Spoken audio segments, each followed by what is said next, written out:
Weather cooperated enough to get the plane out of the space, right? Planes, yes. I gotta keep saying one plane. One plane, Rick. That would have been a walk in the park.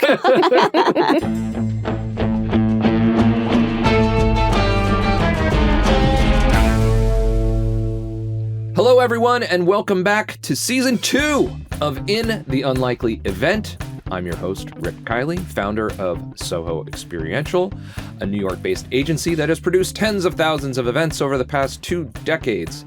This is the podcast where we celebrate the event production heroes who deliver success time and time again, even when the best plans fall apart. Because in the world of experiential, the curtain must go up no matter what chaos might try to intervene. And before we dive in, a quick note for the audience. This season, we're really excited. We're partnering with Out of Office, a curated network of senior experiential operators designed to help teams mobilize their bench when timelines compress. This is going to be discussed today, I have a feeling. We're looking forward to having them drop into the conversation from time to time. Today, we're kicking off Season 2 with a story where the stakes were as high as they can get when iconic luxury brand Ferrari first launched its newest vehicle, the Portofino. Okay, so let's get into it. Our first guest today is Heather Salkin, who is the co-founder and CEO of Artists and Robots, a new tech and AI-forward creative intelligence studio that she has founded in partnership with Chief AI Officer Jason Snyder, as well as with me and my business partner, Jeff Bogus. We're super thrilled about it. Welcome, Heather. So happy to be here. Thanks. Before launching Artists and Robots, Heather has held senior leadership roles at agencies including Wrap, Momentum Worldwide, BBDO, Ogilvy, and FCB, and a few other acronyms I'm sure we could just spout out. Worked with great brands like Verizon, American Express, PayPal, Ferrari, Amazon, Bentley, Microsoft, Coca-Cola. The list is long. Joining her today is Theresa Loguercio. Very good. I did it. Yes. Did it. An executive producer who leads commercial and experiential content from concept through final delivery. She's best known for her work at the content shop Lair, but is actually currently exploring new potential gigs, I hear. So if any of you listeners need a great EP, hit her up. I'm sure she'll be snapped up soon. Call her. That's for sure. Heather, Theresa, welcome to In the Unlikely Event. Thanks for having me. We are thrilled. This is going to be a fun conversation today. So let's set up the unlikely event that we are talking about today. Correct me if I get any of this wrong. Ferrari, tasked Momentum Worldwide, and by extension, Lair, with the creation of a luxury event worthy of their brand where they would reveal their newest vehicle, the Portofino. The client wanted to do it someplace special, a place that evoked luxury, and they chose a private airport hangar, which houses private luxury jets. Makes sense, right? After scouting a few others, this was his heart was set on it. Heart was set on it. Yeah, heart was set. And it makes sense, right? Yeah. Luxury airlines. Yep. Let's do it at an airline. Did we share the name yet? No, go for it. Share the name. It was please. Great. Millionaire. Millionaire. I love clever wordplay. Mm-hmm. So both the Millionaire and a million in the air. Yep. Oh, it's so good.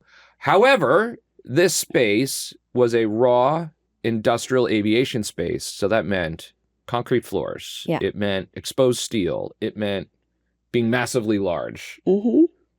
Running water, like no running water? It did. It had a kitchen. We were set up with everything backstage. There was bathrooms, kitchen, all of that was. They had the basics there, but for this particular event, we did need to bring in a lot of the infrastructure, which was fine. Otherwise, it was a big metal box. Yes, a very nice big metal box. Okay, and somehow it had to become worthy of Ferrari. So, what happens when you're tasked with transforming an airport hangar into a world-class Ferrari experience, and then you learn that your $400,000 vehicle is not as important as a $70 million plane just 24 hours prior to the event? We're about to find out. All right, so Heather, can you help set the stage for us? Sure. What was this Ferrari event about? I mean, we know it's the launch of the vehicle, but who was it for? Why were we doing it? What were you tasked with delivering for Ferrari and this audience? Several years ago, Ferrari was super excited to launch their new car, the Portofino. So we worked with them to put together a 5-city tour in Dallas. We also had a lot of their executives in town that were going to be joining this affair. So you find ways to entertain people who have seen it all. Who've seen it all. And how many people are we talking about here? 250, 300? Yeah, it was about 250. Okay. So for each of these cities, we would think about a unique way to reveal the Portofino. In one city, we had these women coming down on silks. Okay, And then sure. when we pulled them back up after their routine, they actually pulled the silk off of the Portofino. I like that. I got to do one of my favorite things during that one. I got to call a show. Run of show. Heather loves a mic.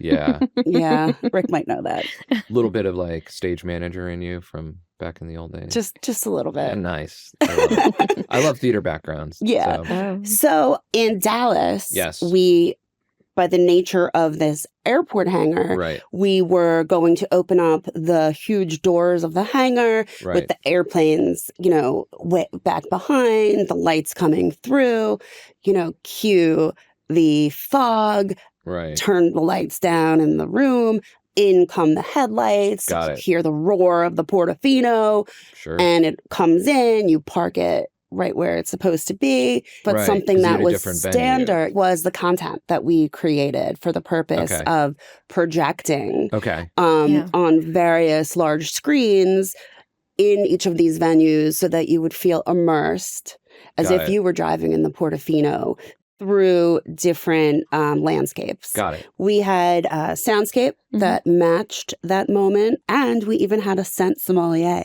that would pump in scents. A scent sommelier. We had a scent sommelier. I love it. A scent sommelier. Yeah. That's a great title. Yeah. I might just add that to mine. Yeah. we should all walk around, just say whatever your title is add scent sommelier. I'm getting a good picture. I want to talk about the airport hangar, right? Yeah. Why an airport hangar? Like, why did that decision get made? Yeah. Who chose the space? Like, I understand the idea of like, hey, luxury planes are in there. Get it.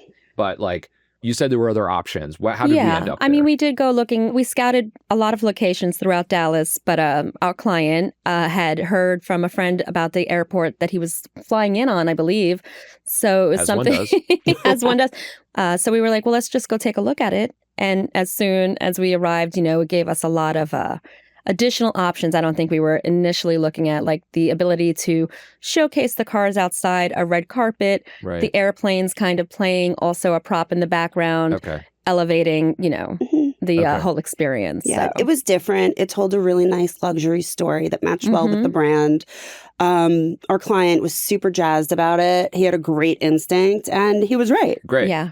So I think a lot of our listeners work in the industry. So like, I don't think we have to go too deep into it, but like, what extra did you need to do in this space versus like a traditional event space? Like, you don't need to give everything, but like, what's like the top three or four major things that you had to like customize? This was an enormous raw space, as you had mentioned before. So we did need to bring it in a little, even though it was still going to be large. So we had to make it fit the crowd. We had to make it fit the crowd. We built the walls. We had trussing everywhere. We had pipe and drape that was breaking up the space. I think it was on all sides other than the side where the doors needed to open and the Portofino would come in and introduce itself. But also had to be elevated. It's not just, so it had to have a design aspect to it, so we're not just like hanging pipe and drape and on a traditional like production studio. This had to be something that, would be elevated to the crowd and still looked intentional. We had to get these projectors, and these are large, powerful projectors. Up, pointed in the right direction. And you know how it is. You've got multiple projectors hitting each screen, and we had to test that. I got that thing in my house. Yeah, all four walls at the same time. You don't watch all your TV in surround? Yeah, definitely. No, come on. That's how we go. Yeah, so we had our guys climbing up there with their wall climbing gear. And I just remember Theresa, we were standing up there reaching, screaming up to Brandon. Superstars we're for like, sure. Thank God for them.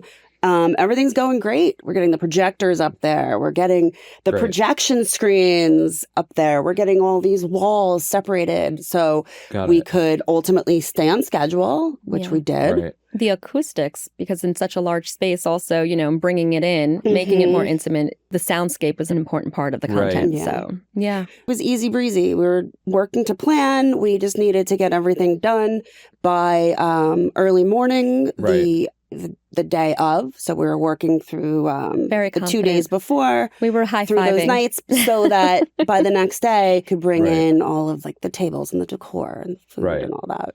So we're setting this up. Obviously, something didn't go according to plan. So, but I think what will be helpful for that conversation is, you said you felt good, but can you sort of like walk me through what the expected sort of load-in plan was supposed to be? Like, we don't need to spend a lot of time on it, but especially I think the last 24 hours, since that's where we have a change coming our way. Yeah. Like, what was that supposed to look like? Yeah, I mean, we had I think it was 2 days to do the whole setup and, come up with the plan. And then as we got into the last 24 hours, we were on a straight day planning dinner. Everybody was feeling really good. We were prepared. We had the best team. We had everybody, We should note that when we started the load in, the planes which are often the most expensive planes that stay inside the hangar had been moved outside so that we could have this event. And all part of again, the propping. It was playing a backdrop for this experience. So everything was great. The client was great. He was very involved. Everybody was on schedule, no issues. And then I don't know if there was an alarm going off on somebody's phone or somebody had come in from an office. There were rumblings of weather and, you know how it is in the event world. You start hearing it and at first you're like, people are always saying that, and then it takes maybe 10 minutes in, everyone's like, okay, wait. Wait. So who spilled the salt or who cursed somebody or accidentally? Somebody wasn't happy. They were like, you were everything's too rolling. excited. So let's start talking about when the good feelings changed to bad feelings. I mean, I don't think they were ever it was just, this isn't good. But I don't think it was just, we're going to have to figure this out immediately. Right. So with the change in the weather, what does that mean? What did that mean for you? So let's just first set the stage. For our listening audience.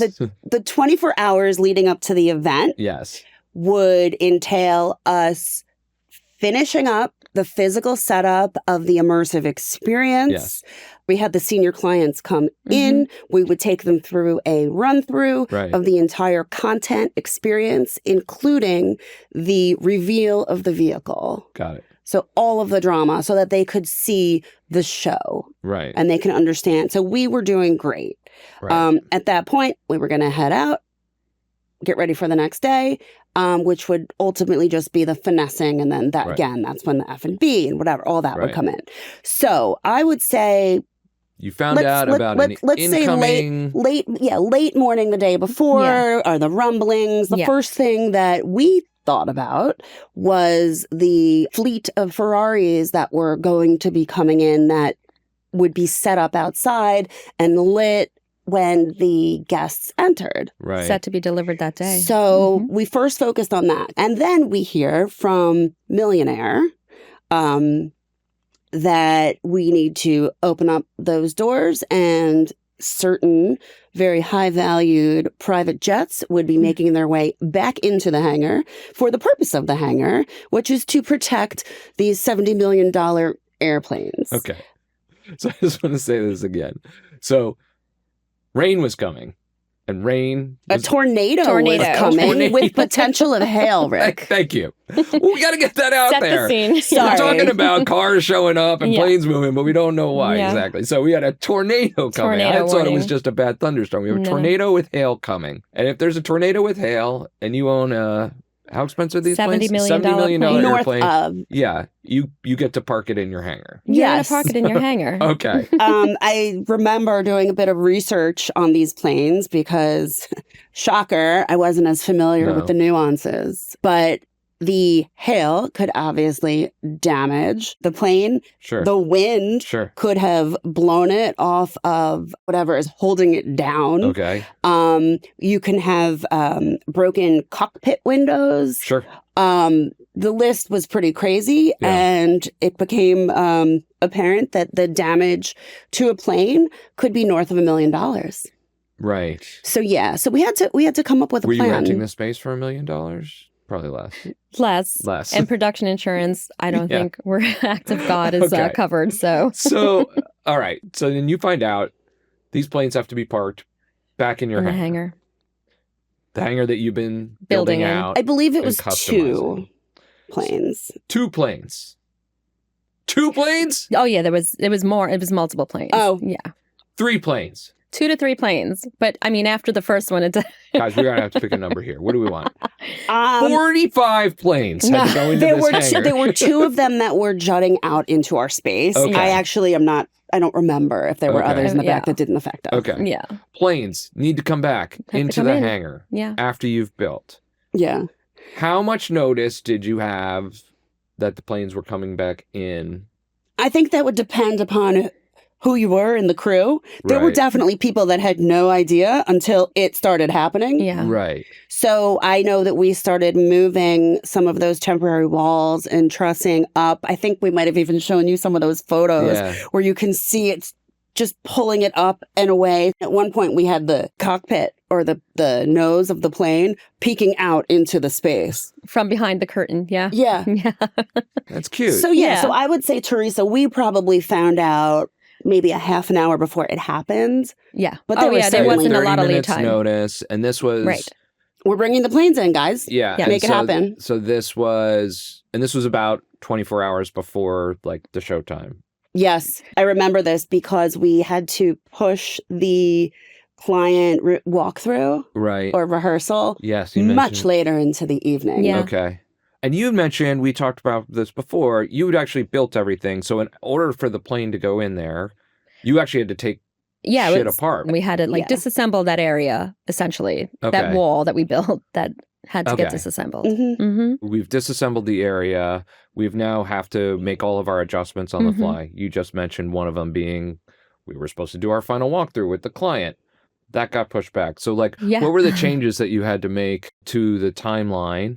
And, you know, I imagine, and how did you get it done with the compressed timeline, right? Like, well, there were a bunch of things going on at that point. Yeah. Okay. So not only did we come up with a plan that we executed, which I'll talk about in a moment, but we also had to come up with a backup plan in case the storm stayed or something happened and those planes were not going out by the time of the event. I have that question. That was an option. Question here. I was like, did you have a plan for the event with the plane inside there? I mean, at the I think same we time? lean into we it. had to. Yeah. Just, crowd control and keep it away from the planes. But, we'd have to just lean into that. I think it was certainly the crowd control because you cannot touch those planes. Oh, but of course you want to. It's Yeah. a $70 million plane. You want to. Yeah. I think we would have had to move that wall in and reduce the space and then recalibrate all the projectors, possibly some of the content. I guess, did you ever feel comfortable knowing that the weather was going to be passing and that the plane was going to get out? Like, how did you calculate that you were going to be able to get it I mean, it was done? something we were like monitoring every second because you know how the weather can change, especially like tornado type warnings and stuff. So it became clear that this was going to be a fast moving storm. Okay. So we were able to start to put a plan together that would be a temporary adjustment that is going to be followed by a bigger fix, that would just mean us working later into the night and making sure that everything was ready for the next morning. But I think it was, we were sure that the storm was going to pass after a couple of hours. I recall officially knowing that those planes were going to be gone when we arrived the next morning, and they were gone.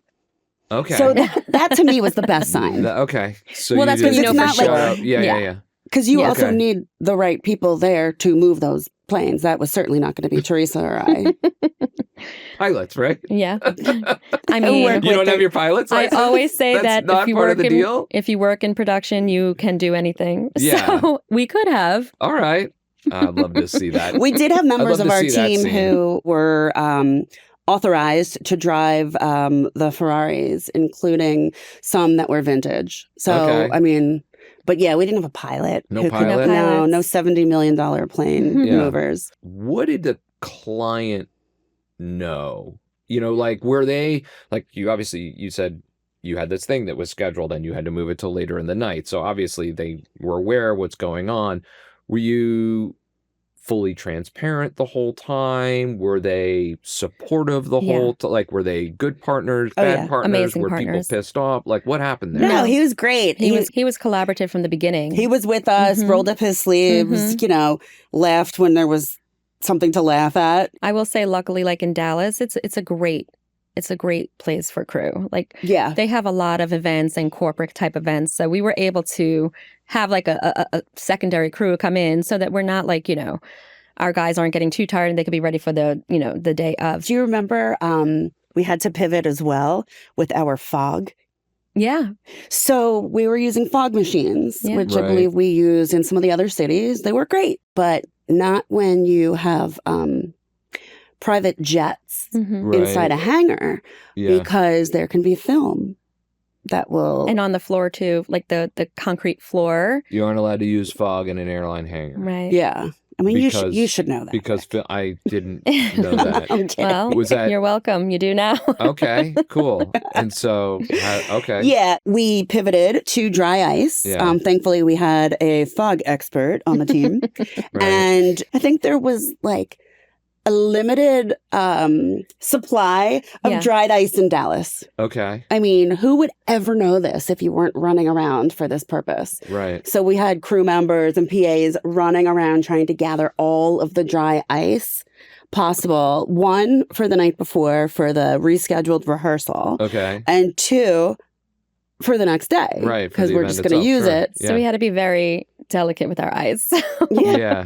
It's not like that scene in Spinal Tap where this Stonehenge, when it's like the 18-inch Stonehenge comes down instead of the 18-foot one. It wasn't like that, that bad. You know, I think it gave us all a little bit of a distraction for a minute. Everybody was like, but are we going to have the smoke and the fog and the, you know. You need the smoke and the fog. We needed that. So I was like, never mind the airplane coming in and out. Yeah. So we got our dry ice. Yeah. We did the rehearsal the night before. Right. With the plane in there? Parts of the plane were poking into the space for sure. Okay. Mm-hmm. You couldn't rehearse, obviously, everything that you couldn't run it through exactly with show conditions, right? Because the plane was there. That side, the electricity, we obviously had the projection screen on that side of the event was not. Yeah, which put us in a position that we were doing it for really the first time with, you know, the exception of doing some, you know, tweaking the night before. But we really, the run of show was the show that night, the rehearsal. Yeah, so like, I guess the clients were supposed to be giving sign off, right? Yeah. Could they give sign off even after that? Or they understood things do happen. Stuff comes up. Like, imagine the plane's not let's here. Let's take a deep breath. Yeah, I mean, I do recall them. That was not a big stressor. Okay. Yeah.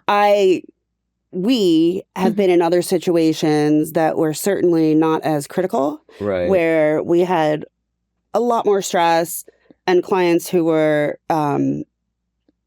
not very understanding for, for certain final walkthroughs. So I would say in this particular case, it really, they were great partners. That's great. Yeah. All right, let's move towards like how like this all got solved, because obviously it got solved. Mm-hmm. You had your event. At what point do you feel like you shifted from, oh, what the fuck is happening here, to we got this? The next day when it was over. For me, it was when we rolled in the next day. And the plane was gone. The plane was gone. You know, we work with these great crews. I don't know how they do what they do, but they do it. And we had I remember the wall was back, the fabric was down, the screen was down. Yeah. I mean, it's the importance of putting a good team together. But how did you get it? Like, you weren't supposed to be working through the night, and you had to take something down and put it back together. Like, how did you get it all done? Was it just your crew working overtime? We had people on our team right. that were very hands-on and were leading the physical build, doing it themselves. The crew that we had that would kind of cycle through maybe 10-hour shifts or so? Well, like our guys were up all night giving us updates through the night. We had our line producer AD, who is a Alex Ab. He's 6'7" or somewhere He's around there, and a loud voice, and is able to project confidence and, in the chaos, keep everything calm at the same time. So he was instrumental in it. But we had to source crew locally. How did you do that? You start calling people you've worked with, and they start putting you in touch with other people. And we were able to, between all of us on the team, assemble the crew to come in that night. It's all relationships and connections. Relationships. All right, so this is where I'm going to insert our out-of-office partnership conversation for 1 minute, right? Because this problem that you're discussing is what Brad, the founder of Out of Office, and I have talked about a bunch of times. Is like everybody who's on site, sure, they know a ton of people, but it's all 100% kept on text threads. Yeah, I mean, even without them being involved with this, podcast. I mean, I know Brad and Out of Office 100% because they're vetted. Right. Yeah, so that's an EP's dream. I'm calling Brad. So they built this one-stop shop basically where you can centralize all your activations and all the people that you need to in one place. Mm-hmm. And if you need to hit the panic button. Right. And they already understand. They know what you're up against. They're gonna be able to jump in. I love that. I imagine that would have made that situation a little easier. It would have. Yeah.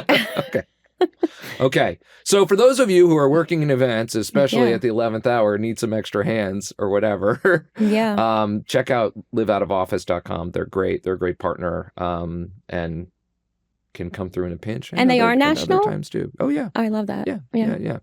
All right. But so back to the issue at hand here. Mm-hmm. Most of what solved your challenge, though, was extra manpower and a willingness to work odd hours, right? It was mostly luck. And luck. Mm-hmm. Okay. I mean, the storm did pass. Let's give it up for luck. All right. Yeah. I mean, I'm going to give it to luck. The weather cooperated enough to get the plane out of the space, right? Planes, yes. I gotta keep saying one plane. One plane, Rick. That would have been a walk in the park. that should be the name of this episode. Yeah. A walk one in the plane park. would have been a walk in the park. Right. I think you just named the episode right there. But I thought we talked about you couldn't get all your creative approvals done the night before. So did you mention something about having to reschedule a creative approval session close to showtime? Well, I do think that the delays pushed the day of production elements back as well. So that final walkthrough with the client did happen later, but he was right there the entire time. He saw what was going on, and he was giving approvals throughout. We had a great shorthand with him. He's seen the content, obviously not in environment and scene, but he was, watching the development of it. When he did see it live, there were a couple of tweaks we were making, and then Stephen was standing by. We had the team in New York ready to make those adjustments. He made those adjustments, and at the end, he got it, everything he wanted. Yeah. How close down to the wire were you making creative changes? Yeah, no, I mean, we were pretty locked, I'd say a couple of hours before. Okay. Yeah. And we've been in situations where seconds. Literally. Here's the drive.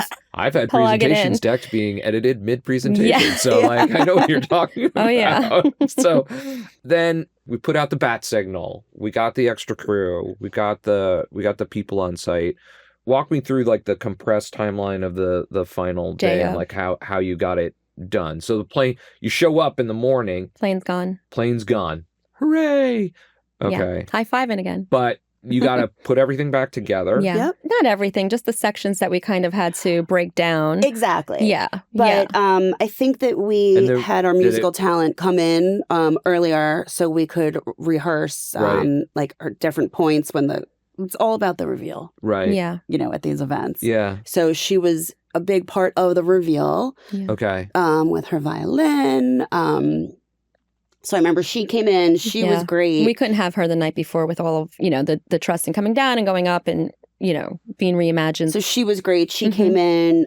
We did kind of another loose rehearsal of the reveal. We now had I think we were talking before how the fleet of Ferraris that were going to be on Right. display for our guests to see as they entered the event Yeah. now was happening that day as opposed to the night day before. Right. So we got them We situated. had to do the We beauty had the lighting, lights. all of that outside. And there was also Mhm. cleanup outside after a storm like Yeah. that. We had Oh, to right. make You sure- had that magnificent shot you wanted to create, and you had to make the runway look nice. We made it like a red carpet. Yeah, Yeah. well, we walked through. There was like red carpet, and then I think we walked through. We dressed it like it was some shrub. Like there was a shrubbery with the walls. Okay. But all of that we were walkway. planning initially to do the day before. So again, it was just Yeah, the crew we needed to pivot to have on the day of, because Right. all of this now had you had your lighting Yeah. director and all of that happening outside, while inside we were kind of now tailoring to all of the different things that we Right. had to adjust in there. So How many extra people did you have against your original plan just to pull off Yeah, the last I day? want to say. Let's both say that at the same time. 15? You both are going to say 15? I was going to say 15. And the regular But we didn't crew, say it at was the that same double time. double the size of your original crew? Yeah, I would say there were probably about 15 people Wow. there. So we got another 15. Yeah. I love the people that work in this business. Oh, yeah. They'll just They're always ready. show up I mean, ready. it is- They're it's always true. ready. Mm-hmm. Right. And Always ready. our guys that worked through the night, I remember- maybe they slept 2 hours the next day before the Yeah. actual event. The That's core team, impressive. like the Alex, the people who were there all night. They weren't leaving it. Was there ever a moment during this where you were like, I don't know if we're going to pull this off? Yeah. No. No, yes. Well, because I felt like if we needed to, we were going to lean into it. I felt like we'd come up with a solution. The show was going to go on. The show was going to Okay. happen. So I should slightly change my response. It was going to happen. I had Right. faith because I've been in crazy situations Yeah. before, and it has always worked out. I Right. don't know how. Right. Yeah. I definitely thought there was a chance that we were going to have this event with several, private jets poking through. Yeah. That was an absolute possibility. Yeah. I want to see what the private jet insertion event looks like. I know. Well, we'll use AI. We've got the photos Oh, of there what it we looked go. like. We can we'll Let's play just do around with it for you. Yeah, do that'd a be little funny. video. Mhm. Okay. Perfect. I know a guy. Yeah, I'm sure you do. I know you do. Perfect. Yeah. So extra crew, people working through the night, 2 hours sleep, adjusted timelines, Very chill client. real-time creative approval, Yeah. chill client that just sat there letting it happen. No, he was rolling his participating. sleeves up. No, he was he was working participating. with No, He I'm really, not really- sorry. And- Not adding unnecessary Yeah. stress. No, he was seeing that it was coming together, so I'm Yeah. sure that calmed some Yeah. of the nerves as well. But yeah. And you felt like you knew it was going to get pulled off. I Like did. when were you 100% sure it was going to happen? Like it was when you got... My biggest concern, I think, was, this was a tornado they were threatening could come through the area. I mean, Right. there's certain things we can do to try and alleviate Right. what that looks like, but at the other end of that, there could be a cancellation. Tornadoes can damage Yeah. hangars. They can Yeah. people could be I mean, in danger. We have to also have that, consideration that I big- have a whole team here. If I have to say, okay, guys, we got to shut it down. I got to get the team out of here. That's a possibility. Yeah. she's So- worried about the team. I'm worried about the roof. Right. And I imagine, though, that if the guests might also not show up also, Absolutely. right? Like we had 250 guests, that we more, had yeah. planning on coming. Did all the guests show up? They did. Oh, yeah. All right. And it really was Yeah. probably one of the more successful events. I mean, I think a lot of it is because of everything we went through. It's sweeter, the victory, Sure, when we're of able course. to sit back and pull it off. So, Yeah. but everybody came and had a great time. And it was Yeah. great because it was the first stop on the tour Yeah. Okay. of the 5 cities. Got it. And so when the doors open, finally, Yeah. you were 100% of the way there. Like, Oh, yeah. Oh, yeah. great. Yeah. Amazing. We even had our gowns on. Nice. Success. Yeah. Success through another trial by fire. Yeah. There was a special moment after each of these events where we would all get together Mhm. and say a toast. Do you remember Yeah. this? Yeah. And have some champagne at the very end. Yeah, we'd have to wait for the champagne because, I didn't know if there was another tornado potentially. Wait, you can't have champagne in a tornado? Well, Is that no, a I just rule? needed to make sure that I was not hitting that I bubbly. thought there was some rule I didn't know No. about champagne and tornadoes. Okay, so looking back on this experience in dealing with the challenge there, is there one thing that you're particularly proud of, having been able to do? Is there something that sticks out? For me, I think it's the team and the people that were running this. Yeah. Because there were so many unknowns. Right. There were so many moving pieces. Right.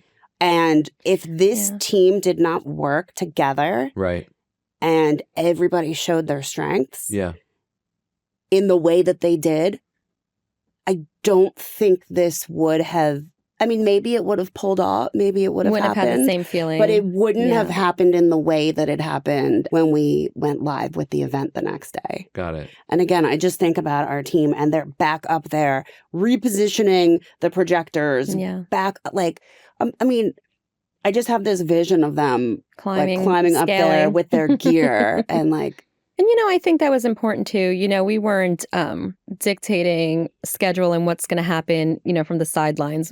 She says we were sitting there, we were in, also sleeves rolled up and like participating, doing everything that we had to. So I think that came across and everybody knew we were all in together. So Yeah. All right.